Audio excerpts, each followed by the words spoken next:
예, 9월 13일 주식 동향 먼저 보시겠습니다. 외국인 동향입니다.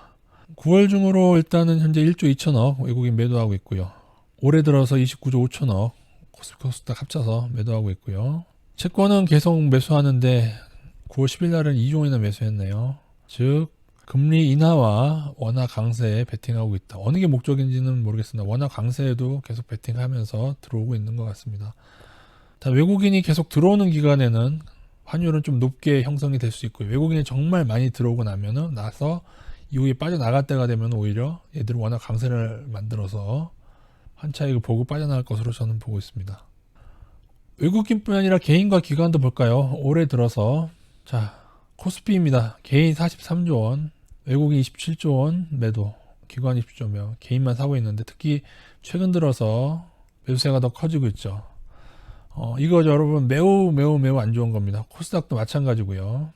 매우 안 좋은데 그렇게 보면은 개인 코스피 코스닥 합쳐서 올해만 개인 55조 원 매수, 외국인 아까 29조 5천억 매도라고 말씀드렸죠. 그리고 기관도 한 26조 원가량 매도를 해서 외국인만 매도해도 안 좋은데 외국인 기관이 동반 매도하기 때문에 더 안 좋은 상황이고요. 그럼 외국인과 기관이 돈이 없어서 팔고 매수를 안 하는 게 아니죠, 여러분. 기관의 자금뿐 아니라 외국인의 자금은 우리나라 지금 개인들의 자금보다 훨씬 크고 많습니다. 그런데 그들이 왜 지금 매도하느냐에 대해서 한 번쯤 생각을 하셔야 되고요. 결국에 이제 동학개미들은 본인들이 이겼다는 착각하에 팔고 나가야 이긴 건데 지금 착각하고 있는 거죠. 그리고 55조 원이나 거하게 물리게 되면은 이거는 금융위기가 발생하거나 해서 어떤 매수세가 딱 사라지게 되는 일이 나오면 이건 빠져나갈 수가 없습니다. 부동산도 마찬가지죠. 제가 볼 때 개인들은 이후에 만약에 더 오르더라도 향후에 또 조정이 좀 오겠죠. 근데 하락으로 가기 위한 조정이 시작되고 또 반등하고 그다음에 진짜 하락으로 가게 될더라도 저는 제가 장단컨대 지금 매수하는 걸로 봐서는 나중에 또 하락하면은 더 많이 매수를 할 겁니다. 이게 개인들이 망하는 기전이에요, 여러분. 지금 표현을 하자면은 물고기를 잡기 위해서 이제 밑밥을 뿌리고 있는 거죠. 밑밥을 엄청 뿌리는데 선물 플레이를 하면서 선물로 이득을 챙기면서 외국인들이 다 나스닥 올리면서 밑밥을 확 뿌리고 있는데 그 밑밥은 지금처럼 코스피 반등이 좀 가파른 걸 얘기하는 거죠. 그런데 고기들이 뿌린 밑밥만 먹고 떠나면은 그 고기는 승자가 되는데 점점 정신없이 이 밑밥에 미친 듯이 지금 달려들고 있는 거죠. 그죠? 증거가 방금 보여드렸잖아. 이 개인들 매수세 보여드렸죠. 이렇게 되면은 이제 외국인들이 그물을 던질 시기를 저울질하면 되는 겁니다. 그래서 지난 일주일간으로 한번 설정해서 보도록 하겠습니다. 지난 일주일 동안 외국인 개인 1조 6천억 매수, 기관이 매도가 더 크죠. 1조 5천억 매도, 외국인 1,600억 매수입니다. 코스닥 보실까요? 지난 일주일 동안 개인 9천억 매수, 외국인 3천억 매도, 기관 4천억 매도입니다. 최근 들어서는 조금 기관의 매도가 좀 더 눈에 띄죠. 코스피만 보더라도 기관의 매도, 물론 외국인 매도도 만만치 않습니다만 기관까지 동참을 하고 있는 것이죠. 제가 보아온 바로는 이것의 끝은 정말 좋지 않습니다. 외국인 기관 동반 매도하고 개인만 샀을 때 다시 말하지만 여러분 외국인과 기관이 개인의 자금을 능가해요. 근데 그들이 왜 들어오지 않느냐. 만약 여기서 예를 들어 2천 찍고 3천, 4천을 간다고 본다면 외국인과 기관이 지금 팔까요? 그 생각을 하셔야 되고 우리가 막 지수 4천에 대한 기대, 3천을 넣고 4천에 대한 기대는 외국인 기관이 매수로 돌아선 후에 그때 가져도 늦지 않다. 저는 그렇게 보고 있습니다. 자, 이건 주식 얘기였고요. 주식 지수를 기반으로 한 선물, 토토플레인 선물을 한번 보시겠습니다.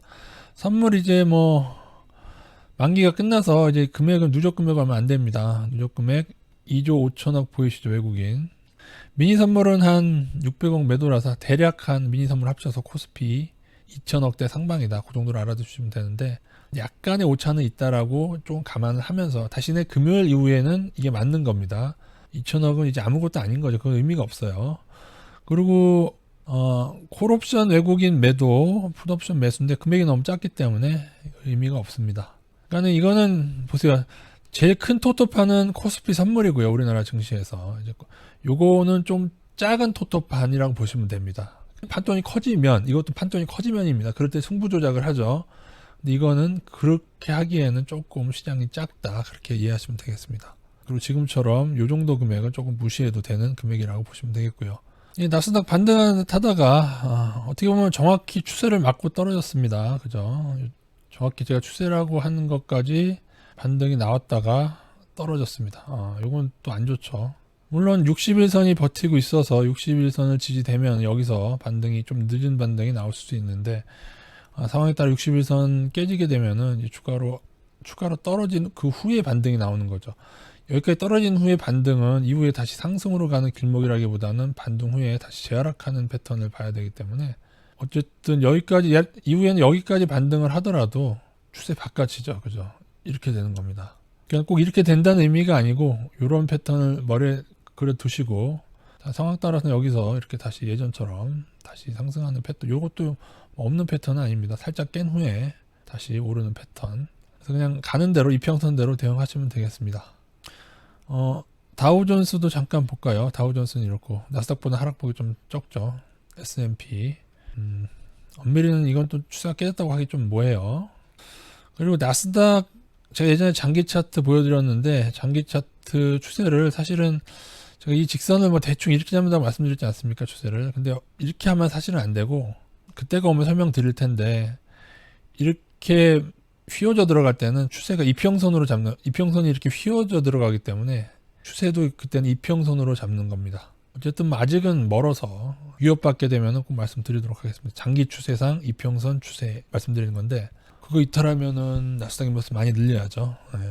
자, 뭐 다른 나라 증시 니케이 있는 걸 좀 양호하네요.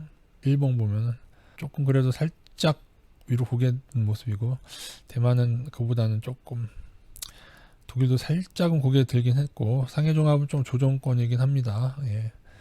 홍콩 안 좋습니다. 홍콩 여전히 안 좋고요. ELS 기반이 많은 거. 유로스닥도 안 좋긴 한데 그래도 홍콩보다는 낫죠. 움직이는 방향으로 움직일 텐데 말씀드린 대로 여기 아래로 깨게 되면은 인버스 좀 늘리는 거 고려하라고 말씀드렸는데 아직은 변곡점에 있습니다. 항생도 좋지가 않죠. 코스피차도 여전히 이평선 다 지켜내고 있습니다. 차트로 본다면 아직은 이평선 지켜내서 여기 근데 몰려있죠. 그리고 되게 가까워요 이평선이. 그래서 여기서 하락하게 되면 깬다는 걸 알아두시고 단 지지받게 되면은 이렇게 오를 수 있는 모습이다. 차트적으로는 그렇습니다. 단기 차트로는요. 코스닥도 이평선 다 지켜낼 뿐더러 더구나 전고점을 넘고 있기 때문에 코스닥 인버스를 아직 막 많이 들어갈 시점은 아닌 걸로 보여집니다. 그래서 엄밀히 차트 정석으로 하면 나스닥 인버스를 좀 가져가면서 코스피는 계속 투자하는 게 차트적으로는 그렇습니다. 코스닥은 아직은 상향. 물론 늘 말씀드리지만 넘는 듯 꼬라박는 패턴은 늘 기억하고 계세요. 넘는 듯 꼬라박는. 이럴 경우에는 여기를 깨겠죠. 전고점. 그러니까 그때 가서 걱정해도 사실은 상관없는데.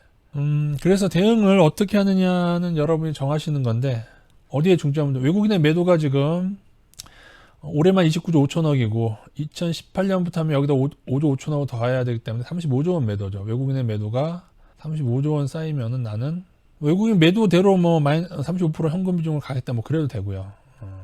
2008년도에는 50조 원 쌓였을 때 개폭을 갔다는 기억하시고 30조 원 넘어가면서 상승은 제한됐다는 것도 기억을 하시고요.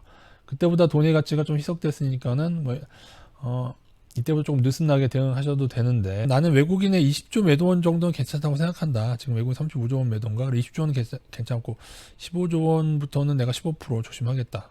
그렇게 하고 일부 나스닥 인버스 일부 10에서 20% 같이 가져가면서 조심하면은 그것도 좀 약간 해지가 될 것 같고요. 가장 좋은 방법은 여유자금 중에서도 지금처럼 많이 올라버리면은 글쎄 뭐 30%든 50%든 금액을 줄이시고 나머지 금액은 월급하고 합쳐서 그러면 한 5년 기간으로 봐서 적립식으로 하시고 아니면 좋으신 대로. 근데 이런 차트를 못 보고 그럴 경우에는 정식 투자를 저는 강추하겠습니다. 얼마나 좋습니까? 내가 한 달에 돈을 많이 벌고 더 벌면 좋고 열심히 일해서 그 중에 일부를 매달 넣는 거예요. 그리고 그거를 우리 자녀한테 물려주는 거죠. 그 방법은 폭락을 했을 때도 적립식으로 계속 넣을 수 있기 때문에 중간에 손실은 상관없는 거예요. 그죠? 굉장히 좋은 방법입니다. 그러나 뭐 그래도 한 30% 정도는 여유자금에서 한 30에서 50% 정도는 뭐 넣어줘도 상관없죠. 어쨌든 각자 좋은 방법 선택하셔서 잘 매매하시기 바라겠습니다.